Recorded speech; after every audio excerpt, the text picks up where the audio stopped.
이재명 대표는 지금 김문기 처장을 시장 시절에 몰랐다고 말해서 허위사실 유포로 재판에 넘겨진 상태입니다. 그런데 유동규 전 본부장은 이게 사실이 아니다라고 진술을 하고 있죠. 김문기 처장의 유족은 과거 이재명 후보 사람으로부터 이런 전화 한 통을 받습니다.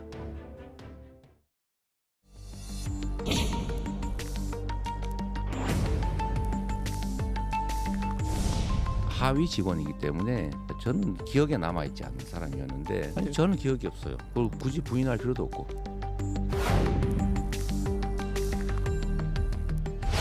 저는 일이 되면은 그냥 살짝 들려가거든요. 그런 경우에는 모른다고 일단 대답을 했는데 사실 모른다고도 안 했죠. 기억이 안 난다고. 원론적인 답변이 있는데 들어가서 보니까 미안하다고 그래서 기억이 나면 진짜 말도 안 돼. 퀴즈를 같이 나갔는데 그거 치시잖아요. 그거 치시죠. 가장 서운한 거는 자기가 직접 연락을 해서 만나자고 하는데 그 정도는 해야 되지 않을까. 솔직히 까놓고 말해서 어떻게 나오는지 궁금하기도 했고, 물론 오신 건 사장님이 오신 거지만 제가 이제 받아들이기는 대표가 오신 것처럼 받아들여지잖아요. 뭐 의견을 하고 나중에 끌어놨다면 시간 낭비도 많이.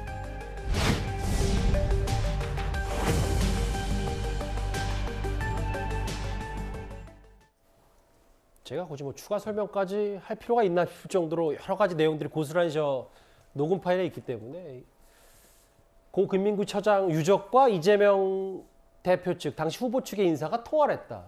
왜 몰랐냐고 했냐. 갑자기 누가 확 들이대면 블랙아웃이 된다. 아무것도 생각 안 나는 깜깜이 상태가 된다.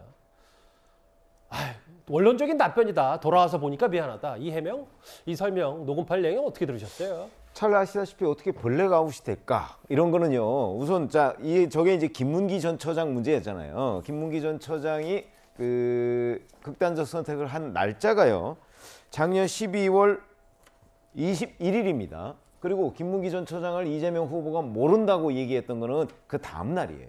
그렇죠?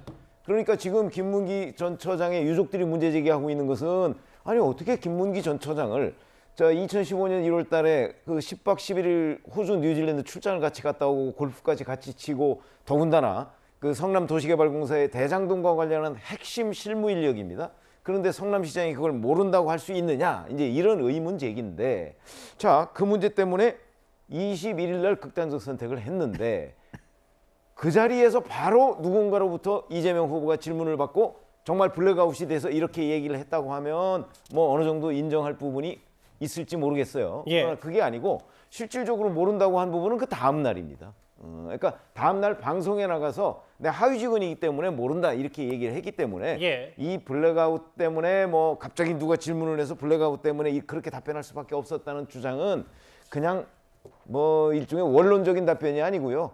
어찌 보면 저는 적극적으로 무엇인가를 감추기 위한 답변이었다. 예. 이렇게 해석하는 것이 보다 합리적이다. 이렇게 봅니다. 녹음 파일 하나 더 들어보겠습니다. 이재명 대표 측은 유족을 만난 자리에서 이재명 대표를 도와달라는 뜻도 함께 전했습니다.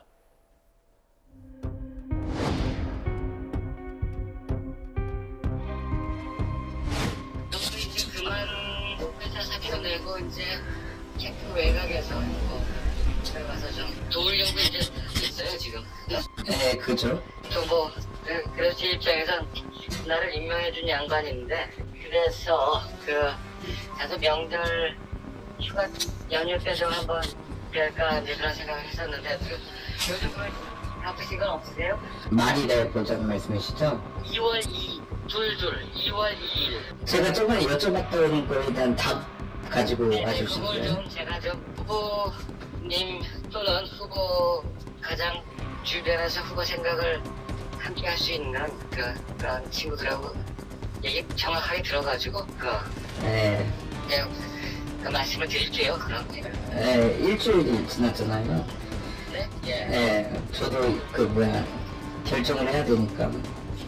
네. 그렇죠. 네. 예. 네. 알겠습니다. 2월 2일 날 그러면.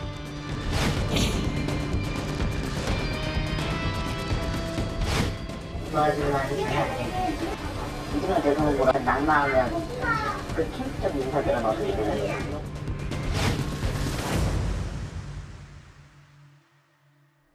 이후에 어떤 연락도 없었다. 이게 마지막 대화였습니다. 김문기 처장의 유족은 이재명 당시 후보 측의 추가 연락을 기다리다 답이 없자 기자회견에서 이런 말을 했습니다. 이재명 후보는 8년 동안 충성을 다하며 봉사했던 아버지의 죽음 앞에 조문이나 어떠한 애도의 뜻도 비추지 않았습니다.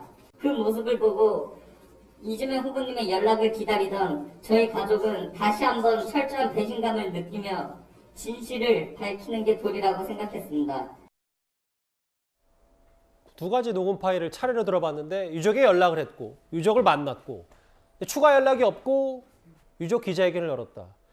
그 직전에 했던 얘기, 그래서 뭐 회유 의혹, 뭐 글쎄요, 뭐 연결해서 블랙아웃 얘기까지 하고 뭐 재판 여부를 떠나서 고인 유족에게 이런 정도의 언사를 하면 좀 책임감이 있어야 된다는 생각이 좀 먼저 드는데 어떻게 민주당에선 바라보고 있습니까? 이제 보니까 이제 한참 전이네요. 대선이네요. 그러니까 대선 때 선거가 한참 치러질 때이기 때문에 아마 제 생각에는 그 이재명 후보 당시 후보의 측근들이 뭔가 고 김문기 유족들에게 좀 어느 정도 위로를 전하면서 선거전에서 어느 정도 좀 어떤 리스크를 좀 극복하기 위한 하나의 행동을 한 것 같아요. 이제 블랙아웃 부분들은 조금은 좀 저도 이해는 안 됩니다. 부적절한 발언이긴 합니다. 블랙아웃은 아닌 것 같고요. 예. 이재명 즉 당시 후보가 기억이 잘 나지 않는다, 기억이 없다라는 얘기를 했던 걸로 기억을 저는 하고 있습니다. 그러니까 이 사람의 기억이라는 것은요, 있을 수도 없고 뭐 또 나더라도 없을 수도 있습니다. 왜냐면 윤석열 대통령도 뭐 한 20일도 안 되는 거 욕설 기억 안 나잖아요. 그러니까 곤란하면 기억이 안 날 수도 있는 거예요. 예. 근데 하여튼 그 기억이 없다고 했던 부분에 있어서 유족들이 서운해했던 거잖아요. 그렇지 않습니까? 고 김문기 처장의 유족들은 서운했고 그런 부분들을 선거에서 좀 어느 정도 보듬고 달래는 행위들을 하는 과정에서 유족들이 나름대로 더 안 좋은 마음을 가졌을 수도 있겠다라는 측면은 좀 있어 보입니다. 예. 근데 이게 뭐 앞서 부적절하다는 평가도 있었고 일단은 이 전반적인 흐름이 고인에 대한 여러 전화 혹은 만남에서 어떻게 이재명 대표 측의 인사가 저런 말 할 수 있느냐. 근데 구자영 변호사님, 결국 이런 녹음 파일들도 이제 이재명 대표의 허위사실 공표 혐의 이 부분에 좀 연결이 될 수 있는 거예요? 어떻게 받아들일까요? 연결될 수 있습니다. 그리고 지금은 유동규 본부장 같은 경우에서도 지금 진술이 나오고 있거든요. 김문기 씨를 모를 수가 없다. 이게 지금 다 연결이 됩니다. 예. 사실 관계로 따지면은 이재명 대표가 변호사 시절에 리모델링 사업과 관련해서부터 연이 있었고 전화번호가 이재명 변호사라고 입력되어 있는 게 지금도 확인이 될 정도였습니다. 그리고 성날 도시개발공사에서 근무할 때 핵심 인력으로 일했었고 뉴질랜드 출장을 갔을 때 굳이 2명을 선발을 해가지고 같이 껴넣었던 것도 확인이 된 상황입니다. 그럴 경우에 알았다 몰랐다는 거에 대해서 어떻게 처벌할 수 있느냐 이렇게 이제 반론을 제기하는 분도 있는데 1차 방어선을 이제 치는 분들이 있거든요. 예. 근데 뭐 대표적으로 허위 사실에 대해서 이제 문제 삼는 뭐 위증죄나 이런 거 할 때 법원에서도 위증죄를 경고할 때 판사님이 똑같이 설명합니다. 아는 것을 모른다고 하거나 모르는 것을 안다고 해도 위증죄가 성립합니다라고 예. 합니다. 그러니까 허위 사실은 그렇게도 성립을 하는 것이거든요. 근데 지금 유동규 본부장 같은 경우에는 골프를 칠 때 같은 카트에서 쳤다. 사실 골프는 또 한 팀에서 치는지 여부가 또 굉장히 중요한데 그 사실관계가 설왕설래가 있다. 이번에 확인이 됐었던 것이거든요. 그리고 이런 이제 이재명 대표의 당시 선거 캠프에서 이 측근으로 이제 알려진 사람의 통화 녹취 이런 것이 다 연결 상태를 보게 됩니다. 이런 증거들에 부합하는 사정을 봤을 때 허위 사실인지 여부를 재판부에서 판단하게 되는데 예. 굉장히 여태까지 의혹 중에서 유동규 본부장의 진술이나 이런 측근의 발언은 여태까지의 증거 관계의 연결 상태에서 마침표를 찍는 정도의 역할을 할 수도 있다 이렇게 판단이 됩니다. 뭐 결정적인 증거도 될 수 있고 될 수 녹음 파일이. 있습니다. 유동규 전 본부장의 진술도 그렇고 이 유족들도 지금 유동규 전 본부장의 이런 여러 증언들로 용기를 냈다. 한 언론 인터뷰에 뭐 이렇게 얘기까지 하고 있는데요. 이 부분 지금 이 대선 자금 의혹 수사와는 별개로 이 공직선거법 위반 이 혐의에 또 어떻게 핵심 변수가 될지 유동규 전 본부장도 추가 증언을 했고 이렇게 이재명 대표 측의 인사가 저런 발언까지 했기 때문에 여러 재판 과정에서 영향을 미칠 수 분명히 있겠습니다.